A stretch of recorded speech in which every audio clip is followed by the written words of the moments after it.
Bonjour à tous et bienvenue. Ici on parle de football, notamment du PSG et quand tu joues pas, on fait un tour sur l'actualité. Aujourd'hui, petit débriefing du match qui vient de se terminer là, le match Real face à Villarreal. Je vous cache pas, je me suis endormi, hein. Franchement, soyons clairs, c'était pas un match waouh.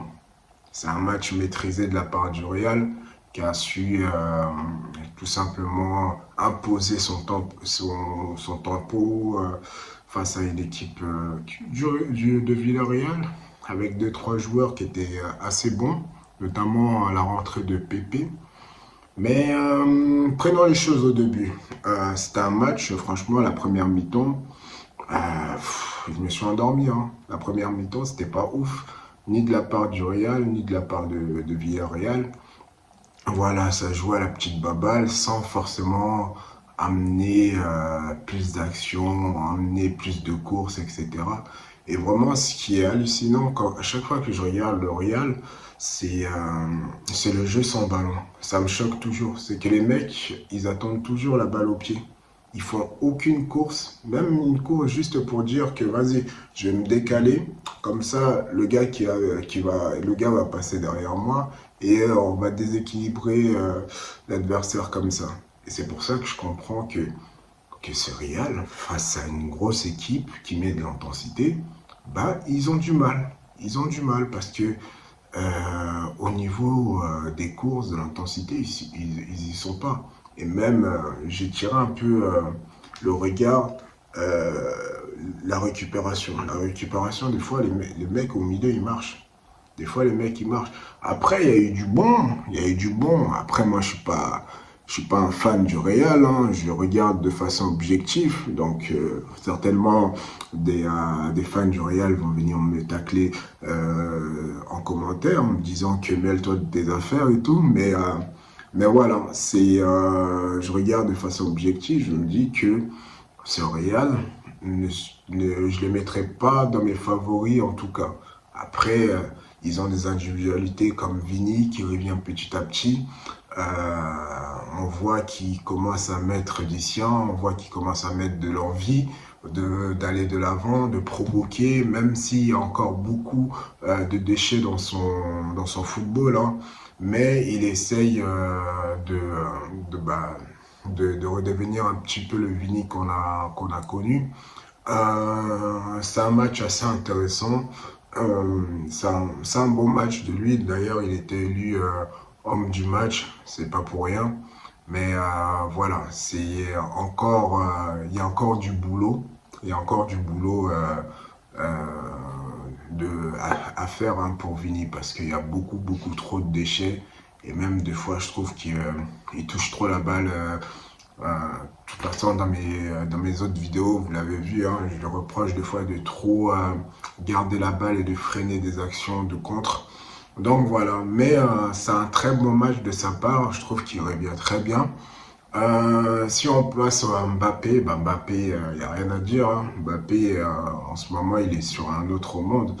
Il marche sur l'eau. Et même si il y a des gestes qu'il ne réussit pas, bah ça passe. Parce que il a la chance il a la chance du meilleur joueur. Cette chance on retrouvait chez Messi, où il a les contres favorables, des trucs comme ça. Bah, aujourd'hui, dans ce match-là, en tout cas, Mbappé, il avait les contre favorables. Même si il fait des dribbles, que voilà, que l'adversaire réussissait à toucher la balle, mais ça marchait parce que aujourd'hui, le mec, il est en confiance, il tente et ça se voit. Aujourd'hui, j'ai vu un Mbappé qui voulait tout simplement jouer au daron, c'est-à-dire distribuer les passes, etc. D'ailleurs, vous avez remarqué, il a laissé tirer Vini le péno. Il y avait quoi d'autre encore? Ouais, c'est un joueur qui a essayé de faire jouer les autres, notamment la passe qui passe à Mastantuono, c'est ça, hein, où il se le ramène sur les côtés et puis il décale au centre. Et puis il y a Mastantuono qui rate le but ouvert. Donc voilà, c'est voilà où Même l'occasion qu'il donne à Brahim, je trouve qu'il pouvait même aller droit au but et puis il décide de remettre à Mbappé pour le 3-1. Donc voilà, aujourd'hui c'est un Real en maîtrise, tout en maîtrise.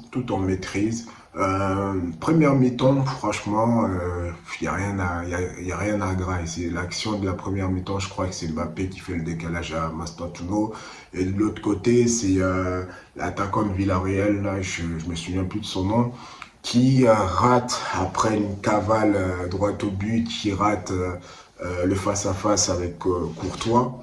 Donc voilà, première mi-temps oubliée. Mais la deuxième mi-temps, c'était un peu plus sérieux, c'était un peu plus intéressant, dans le sens où il y a eu des remplacements de la part de Xabi, en tout cas du côté du Real, qui, je trouve, qui a galvanisé, qui a un petit peu accéléré le jeu du Real, notamment il faut qu'il arrête Ceballos, je supporte pas son jeu. Franchement, vous me direz en commentaire, encore une fois, je ne vais pas être dur, hein, je le reconnais, mais Ceballos, les passes qu'il fait, frère, les passes qu'il fait, tu vois que le mec, il prend aucun risque. S'il fait pas une passe à 3 mètres, ben, il le remet en arrière.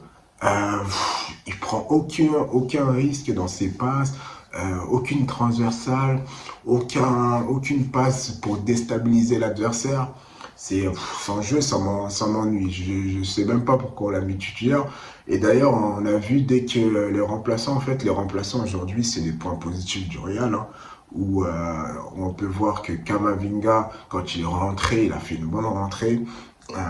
Bellingham, il a aussi fait une bonne rentrée. Et donc tout ça, ça a ramené de l'intensité, mais pas forcément dans le mouvement, mais ça a ramené plus de présence, on va dire. Où les mecs, tu sentais qu'à tout moment, ils pouvaient faire la différence par des passes, par des tacles comme Bellingham, des trucs comme ça. Donc voilà, qui a été un peu plus intéressant. Donc franchement, deuxième mi-temps à retenir, pour moi, c'est les entrées qui font la différence. Même s'il y avait déjà 2-1, mais pour le beau jeu, pour nos beaux yeux, je trouve que pour la sympathie de ce match, je pense que les entrées ont fait une meilleure différence que les joueurs qui étaient en place. Même s'il y avait 2-1 quand il a commencé à avoir ces changements. Il y avait quoi d'autre encore à rajouter de ce match-là? Donc il y a eu Xabi, ouais, Rodrigo, vous me direz, hein, les spécialistes du Real. Donc ces mecs-là, ils décident de s'asseoir au banc parce qu'ils veulent jouer sur les côtés gauche. Franchement, aucune ambition dans le sens où, vas-y frère, t'es au Real, joue à droite ou je sais pas moi. Mais le mec, il veut pas parce que il veut jouer à gauche. Ouais. Ouais. Aujourd'hui, je sais pas ce qui se passe dans ce club avec ces joueurs, mais, euh, mais c'est chaud. C'est chaud. Donc voilà, 3-1 pour le Real. 3-1 mérité. Je sais pas c'est quoi le prochain match. Mais voilà, attention à surveiller Mbappé qui sort sur blessure. Je pense qu'il a dû être, il a été touché à la cheville ou quelque chose comme ça. Donc voilà, à surveiller pour l'équipe de France où je pense qu'ils auront besoin de lui. Voilà, ça sera tout pour ces débriefings. Suite au prochain match, le prochain match, je pense que je ferai celui si j'ai le temps de faire celui du PSG demain et puis celui du FC Barcelone. On fait comme ça. N'hésitez pas à liker, à partager, à me donner plein de retours, hein, et voilà, commenter et on se dit à la prochaine. Prenez soin de vous. Ciao, ciao.